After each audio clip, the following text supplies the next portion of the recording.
Bien, esta mañana continuamos con Habacuc y como el culto es extenso voy a ir directamente al grano. En catalán es a veces más complicado coger algunas expresiones, pero si lo habéis seguido en castellano es igual de complicado. O sea, tampoco... No, es... En catalán es difícil, en castellano también. O sea, si lo queréis leer en ruso, pues leerlo en ruso. Y algunas cosas os quedarán exactamente igual. Lo que está claro es que es un texto actual, porque si hablamos de... Habla los primeros versículos. En teoría esto es un poema. Vamos a empezar por el principio. Es un poema que tiene 5 estrofas. Cada estrofa tiene 3 versículos. Y en cada estrofa habla de... Es una advertencia, es un ay de advertencia, de juicio que va a haber contra ciertas actitudes. Son 5, yo lo he resumido en 3, porque no hay tiempo. ¿Vale? Entonces, en la primera parte advierte del juicio contra el egoísmo y la codicia. Y no sé si os suena, porque esto pasaba en aquella época, que hacían préstamos y cogían en prenda de ese préstamo algo, fueran tierras, fueran propiedades, que evidentemente por las circunstancias y la situación de la época, aquella gente no podía devolver. Con lo cual, los prestamistas cogían lo que tenía aquella persona y le despojaban de todo. Y los dejaban en la más absoluta de las miserias. No sé si os suena algo de esto, algún tipo de hipoteca que anda por ahí, que algunos hermanos, por desgracia, han tenido y han padecido el hecho de tenerse que quedar sin trabajo y luego venir al banco y coger lo poco que tenían y quitarles lo poco que tenían, más el piso. Bueno, pues esto ya se hacía hace 3000 años, no es nuevo. Pero además el texto habla de que no es gente que se conforma en una actitud egoísta de poseer, sino que quiero poseer más y más y cada vez más. Y es como un círculo vicioso, ¿no? Tienes, posees y quieres poseer más, ¿no? Y si tienes 10 en la cuenta, pues mejor tener 15 que 10. Y cuando tienes los 15, si puedes tener 20, pues mejor. Y dice el texto que incluso en algunos momentos eso se justificaba, ¿no? No es para mí, es para mi familia, es para mi descendencia. Y dice que esta gente cogía de forma egoísta, despojaba a los demás, codiciaba más de lo que necesitaba, y el texto habla de que lo ponían en alto. Y el símbolo de poner en alto es guardarlo en algún sitio para que nadie lo pueda tocar, para que tú lo puedas tener. Hoy en día eso también se hace. Y se llama Suiza. Entonces yo cojo y todo lo que tengo lo pongo allí. O en las Islas Caimán o donde sea, ¿no? De tal manera que lo que procuro es que ese dinero ganado, y el texto no habla de las ganancias lícitas, que eso está bien y es correcto, que cada uno pueda ganarse su sueldo, y si tiene un trabajo que le permite pues ganar mucho dinero, pues muy bien, es perfecto. Aquí está siempre hablando de las ganancias que son ilícitas y de una actitud egoísta. Pero el texto dice que esta gente no se saciaba solo con eso, solo con ganar, con esa actitud egoísta y esas ganancias ilícitas a costa del prójimo, sino que llegaban al punto de que el siguiente paso en esa, digamos, decadencia era considerar al prójimo, al cual le estaban expoliando, le estaban quitando todo, incluso se lo hacían con violencia. De tal manera que ya llegaba el desprecio hacia la vida humana, el desprecio y la desconsideración hacia el prójimo. De tal manera que el texto ahí habla de que embriaga al prójimo. La intención era embriagarlo para acabarlo de desposeer, pero además humillarlo públicamente. O sea, de tal manera que esta gente lo que hacía era con el prójimo, además de dejarlo en la más absoluta de las miserias, era humillarlo y manipularlo. Hay un texto en Jeremías, y hoy hablaríamos de que en nuestra sociedad en la que vivimos, o en el mundo en general en que vivimos, situaciones con sus diferencias evidentemente, pero son circunstancias que se están dando. Y hablamos también hoy en día de los contratos basura, de la falta de trabajo. Y fijaros lo que dice Jeremías 22:13. Hay del que edifica su casa sin justicia y sus salas sin equidad, sirviéndose de su prójimo de balde y no dándole el salario de su trabajo. Eso lo decía ya Jeremías.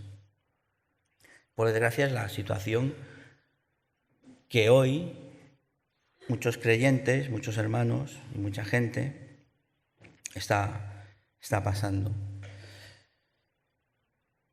Hay un tercer punto, una tercera advertencia, y es los últimos versículos, a partir del versículo 18 al 20, y es una advertencia y un juicio contra la religiosidad hecha a medida. Y habla de los dioses y de las estatuas que aquella gente en aquella época se hacía y que las colocaban en un lugar, en un altar, y se ponían pues a adorarla, a hacerle sus peticiones, a hacerle sus sacrificios.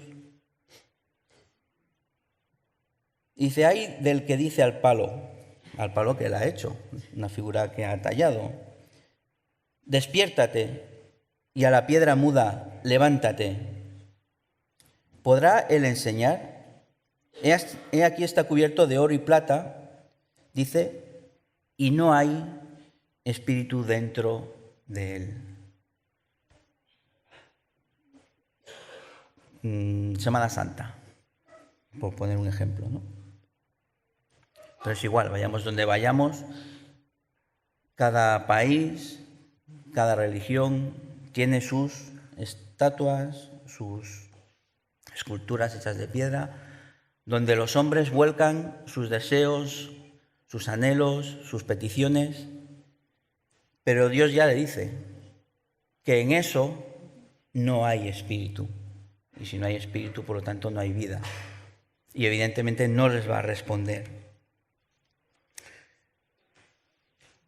Todo esto pasaba hace 3000 años y nos contaba Marcos en el primer sermón, y hablaba de cómo en Israel había decaído la religiosidad de tal manera que en el templo habían hecho su Dios a sus medidas y entonces les venía muy bien. Se imagino sobre todo a los hombres, ¿no?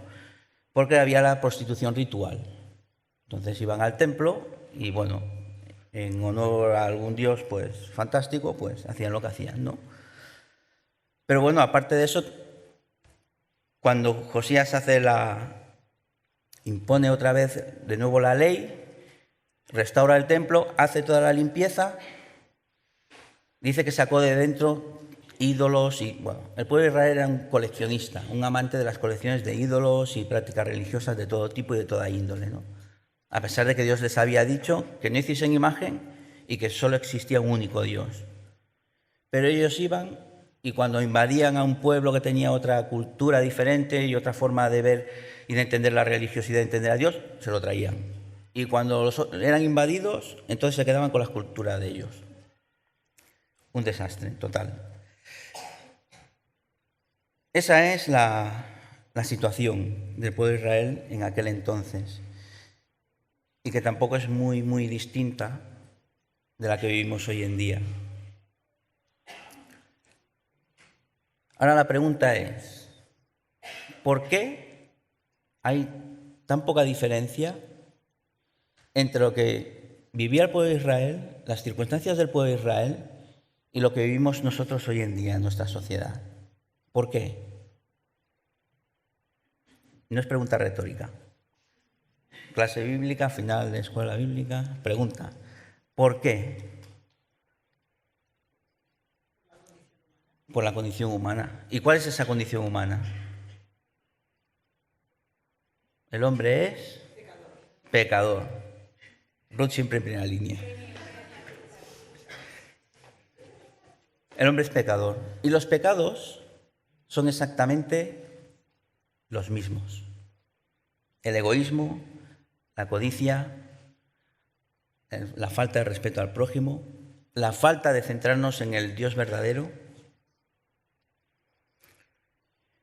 En la primera serie, Marcos nos hablaba de hasta cuándo, ¿no? Y Habacuc se preguntaba, ¿cuándo Dios va a actuar? ¿Cuándo Dios va a hacer justicia? Y Dios le dice, tranquilo, que esto va, llegará. Pero la justicia de Dios a veces es de forma inimaginable. No sé qué pensaba Habacuc, que caería fuego del cielo, meteoritos, o saldría a la tierra. Pues no, un pueblo invasor peor que el pueblo de Israel. Pero la cuestión es que Dios, cuando pedimos justicia a Dios, Dios solo no va a juzgar solo a los muy malos, que esa es la mentalidad que tenemos. Señor juzga a los malos que son malísimos. Eso el Señor ya lo sabe. La cuestión es que si tú pides que el Señor juzgue, igual también nos va a juzgar a nosotros.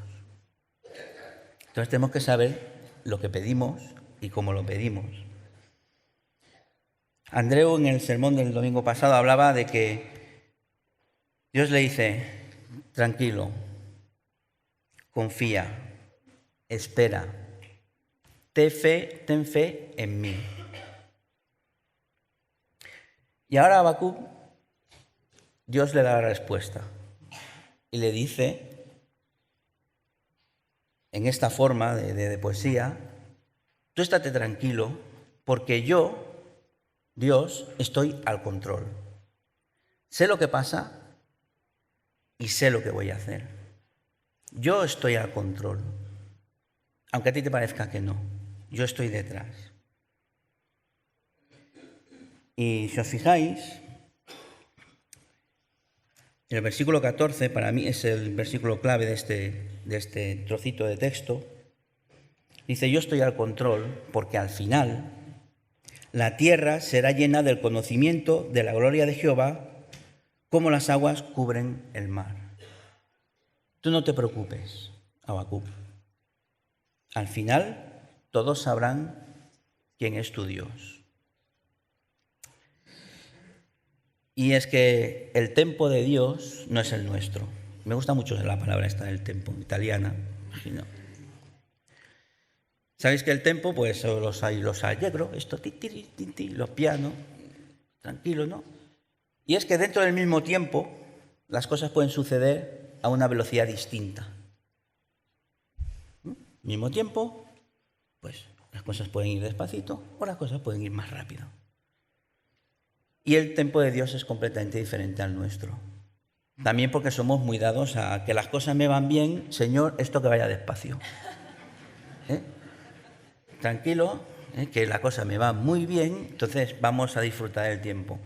Que las cosas van mal, Señor, por favor, rapidito, y así pasamos a otra cosa. Esos son nuestros tempos, pero los tempos de Dios son distintos. Ahora, ¿para quién está escrito el libro de Habacuc? Para los otros. Ella dice que para los otros.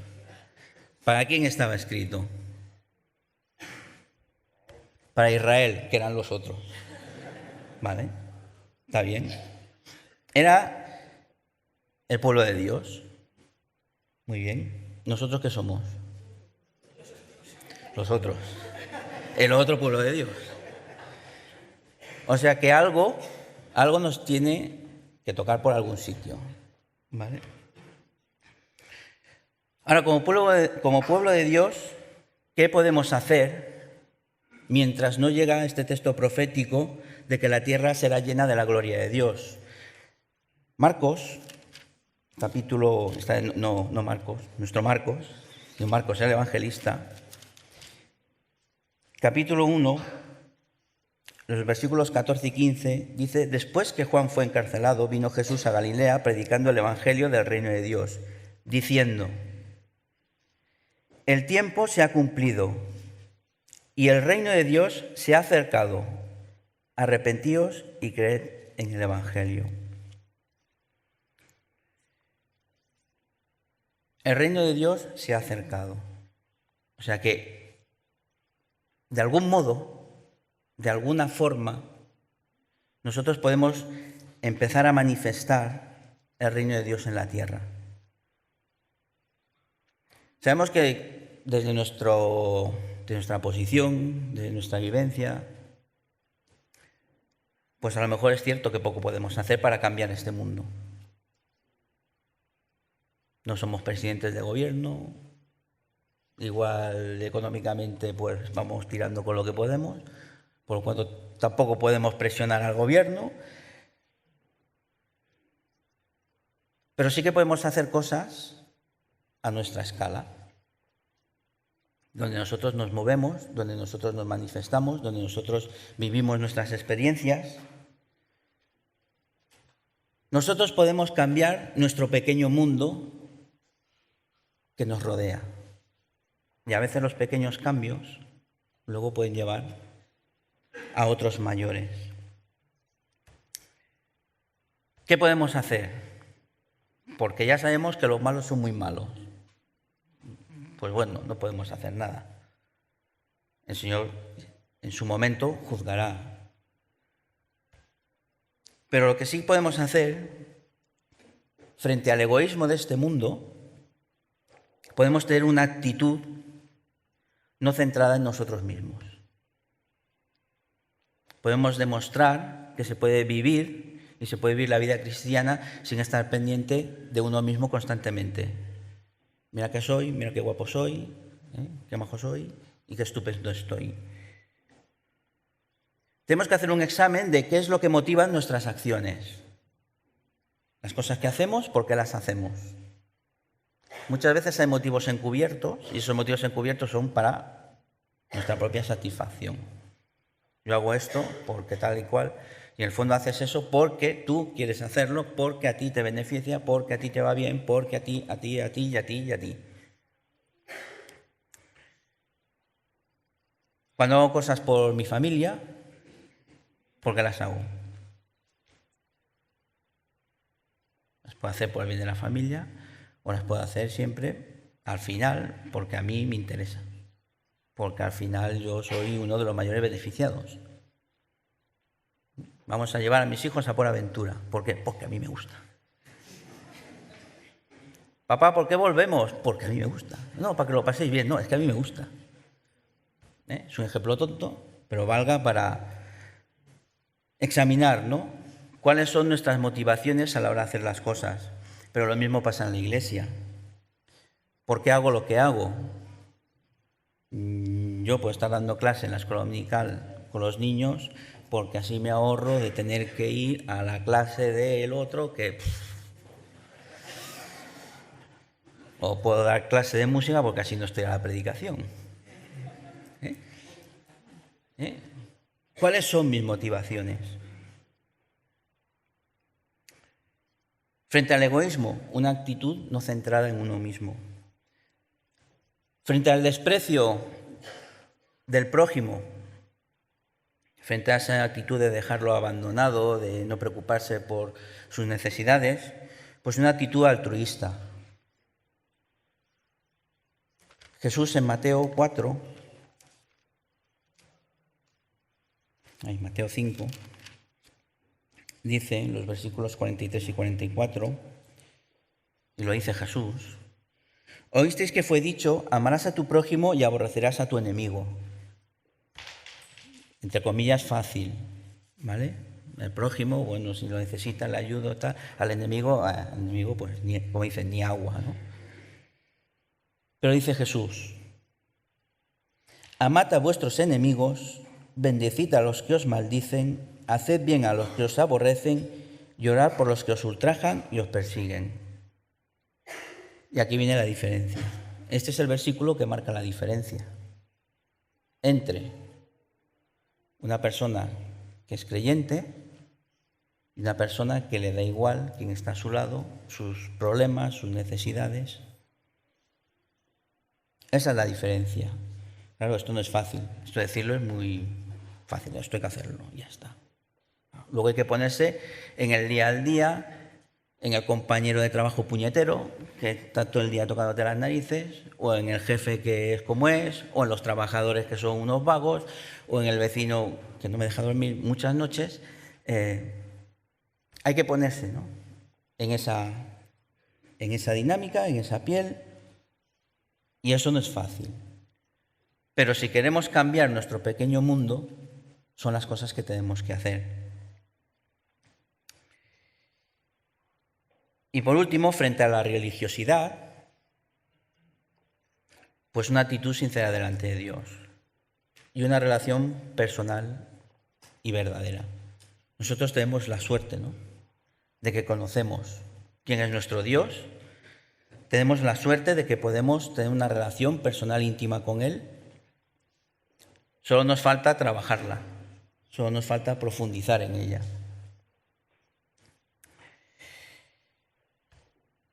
No existen fórmulas mágicas para cambiar el mundo, ojalá fuera así, ¿no?